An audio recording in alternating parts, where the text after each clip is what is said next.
sáng một lần nữa. Everybody sleep well? Mọi người tối hôm qua ngủ ngon không ạ? Everybody do some reading from their notes? Rồi có ai trong chúng ta đọc cái cua tài liệu mà tôi gửi cho mọi người ngày hôm qua không? Okay, so who's here today that wasn't here yesterday? Bao nhiêu người trong chúng ta là ngày hôm nay vừa mới tới đây thôi ạ? Okay, do you have some notes from yesterday? Dạ, mọi người có cái cua bài cho mình chưa ạ?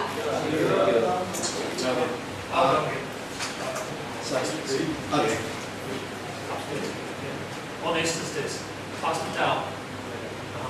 So we'll get you some notes. Chúng tôi sẽ đưa bài tài liệu cho ông bà anh chị em. And we yesterday covered the material that's up on the PowerPoint.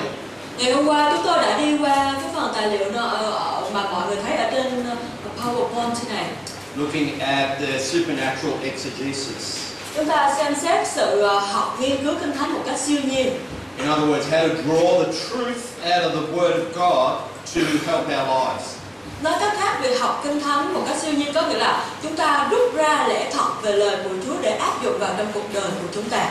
So those who were here yesterday, how many actually learned some new things? Yeah.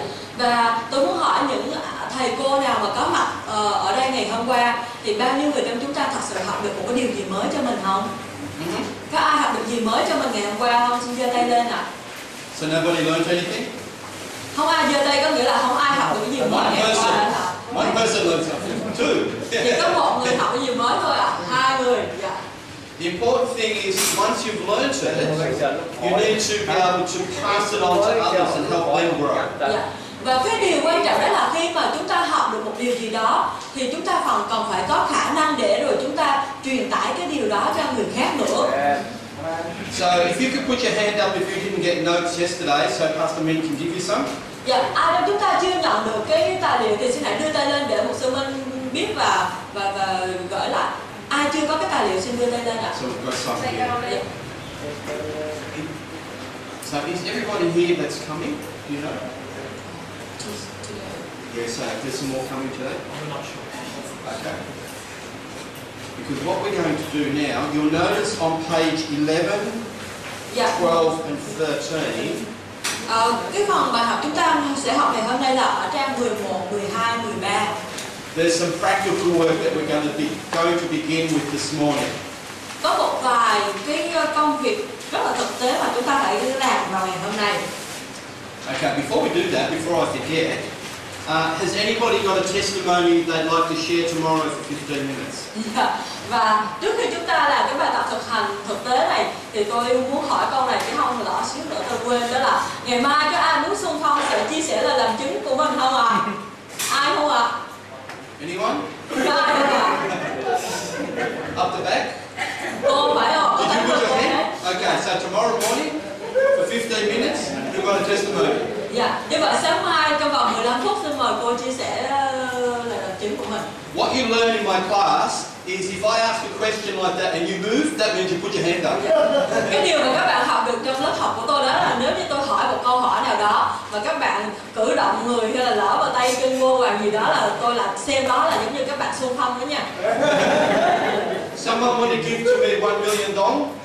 Ví dụ như có ai trong chúng ta có muốn tặng cho tôi 1 triệu đồng không? Did you move?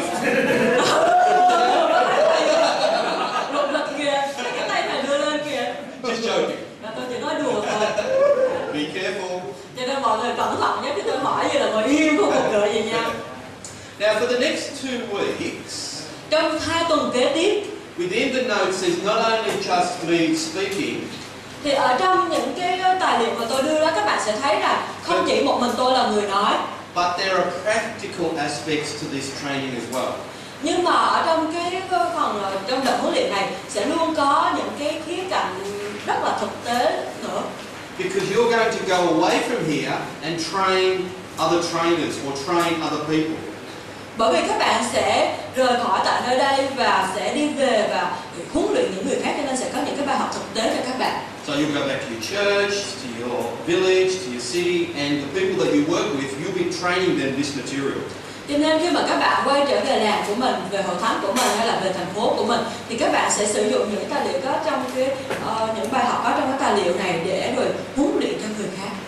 So what we're going to do is practice here training. Cho nên điều mà chúng ta sẽ làm đó là chúng ta sẽ thực hành ngay cái sự huấn luyện ngay ở đây luôn. Có nghĩa là huấn luyện ở đây trước rồi về nhà biết đường huấn luyện cho người khác sau. You'll notice in your notes. Nếu như các bạn để ý ở trong cái phần tài liệu của mình, you have some little pictures. Thường có những cái hình nhỏ nhỏ. There's a man standing there with the letter I, page, which is the exclamation mark, for information. Maybe page 5. Yep, on the bottom of page 5. That means information. Ví dụ như ở trong trang số 3 có một cái hình giống người mà đứng ở sát bên chữ Y á. Chữ Y đó là information, là có nghĩa là câu đó có nghĩa là về những cái thông tin. Then there's a man with a question mark. Rồi ví dụ như trang số 4 chúng ta thấy có cái hình cái người đứng sát bên cái dấu hỏi. Means the questions that need to be answered individually but also as group.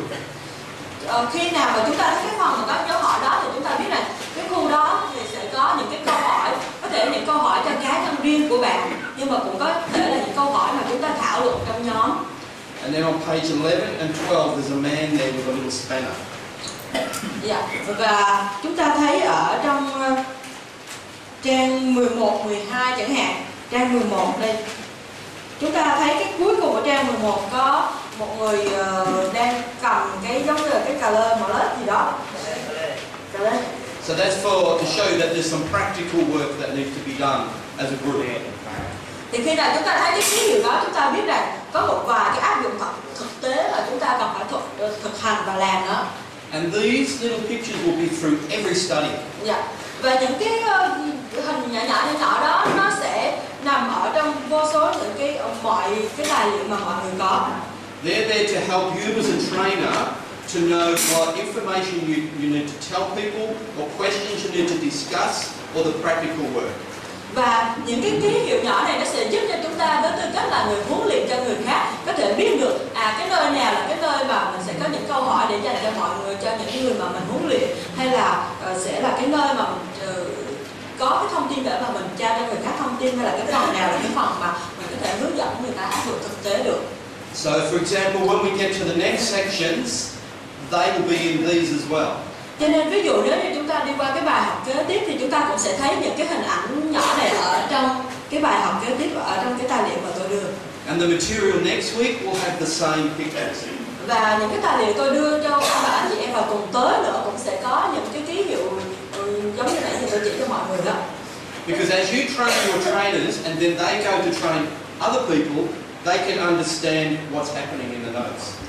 Bởi vì khi mà chúng ta được huấn luyện ở đây rồi chúng ta huấn luyện cho người khác, rồi sau đó họ lại đi huấn luyện cho người khác nữa thì ở trong cái tài liệu với những cái hình ảnh để mà chỉ ra mình biết phần nào như vậy, nó sẽ dễ cho người ta để có thể huấn luyện và chỉ cho người khác.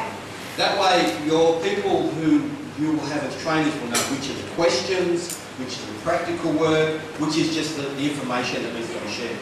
Cho nên với những cái ký hiệu nhỏ như vậy thôi thì những người mà được huấn luyện họ sẽ biết được phần nào là phần nói về thông tin, phần nào có những câu hỏi thảo luận, phần nào là cái phần mà đưa vào áp dụng thực tế. I find that sometimes when you use simple illustrations like this, it can really help. Và tôi nhận ra rằng thỉnh thoảng khi mà chúng ta sử dụng một số cái hình ảnh minh họa đơn giản như thế này thôi, hình ảnh đơn giản như thế này thôi, thì thật sự nó rất là hữu ích để giúp cho người ta nhớ và biết được chỗ nào. Okay, so what I would like you to do now is I'd like you to go, if we've got enough to get into groups of 4, I'll give instruction how to do that. Cho nên bây giờ điều tôi muốn ông bà anh chị em làm đó là chúng ta sẽ chia nhóm ra, mỗi nhóm 4 người, rồi sau đó tôi sẽ hướng dẫn mọi người sẽ làm gì. Yes. Now these groups of 4, you will be, every time we have practical or we have questions that we're going to answer, you will be with that same group each time. It doesn't mean you're going to marry them forever, it's just for this practice. Và điều tôi muốn nói đó là khi mà chúng ta đã tách nhóm rồi thì mỗi nhóm 4 người đó, bất cứ cái cuộc thảo luận nào thì cũng phải là cái nhóm đó thôi, có nghĩa là chúng ta không nên thay đổi người. Tất nhiên không phải là chúng ta cứ phải ở hòa với nhau giống như là kết hôn với nhau luôn rồi vậy. Nhưng mà điều chúng ta ở trong cái kỳ học này thì nhóm nào thì phải luôn giữ cái nhóm đó. Mọi người hiểu không ạ? Có nghĩa là nhóm nào bây giờ bắt đầu thì cũng sẽ giữ luôn cho đến suốt 2 tuần sau, không có thay đổi thành viên trong nhóm. Okay, so what I would like you to do now is break into groups of 4. If we have any groups that maybe if we have got too many, it's not 5, then 4. Okay, I think 4 works well. Bây giờ chúng ta cứ chia ra hết thành nhóm 4 người. Nhưng mà nếu như ví dụ có 1-2 người gì đó thừa ra thì chúng ta có thể thêm vào giống như là thành ra một nhóm 5 người chẳng hạn. Nhưng mà chính là mỗi nhóm 4 người. Now I've only got one thing that I would like to say. If you weren't here yesterday, you need to be in a group with some people who were here yesterday. Và điều tôi muốn nhắc nhở mọi người là nếu như các thầy cô nào mà ngày hôm qua chưa tới đây để học được thì các thầy cô còn phải ở trong nhóm mà có với những ông bà anh chị em hay là thầy cô nào mà đã học ở đây ngày hôm qua. Có nghĩa là những ông bà anh chị em mới tới ngày hôm nay phải ở trong nhóm với ít nhất là 1-2 người mà đã học ngày hôm qua ở đây rồi. The reason being because if you weren't here yesterday, you don't know what we discussed. Lý do tôi chia nhóm như vậy là bởi vì mọi người không có mặt ở đây ngày hôm qua thì làm sao mọi người biết chúng ta thảo luận về điều gì, đúng không ạ? Okay, so can I get people to break into groups of 4? So I'd like them to sit together. So just for example, if this is 1, 2, 3, 4, you pick up your material and you go to that seat. Cho nên bây giờ điều tôi muốn là ví dụ như khi mà chúng ta hình thành cái nhóm rồi mình xác định cái nhóm của mình 4 người ra sao rồi á, thì chúng ta sẽ giống như là xách hết cả sách vở của mình, chuyển chỗ ngồi để rồi sau này trong suốt 2 tuần đó thì mọi người giống như là còn là biết ai thì nói lại lập tức.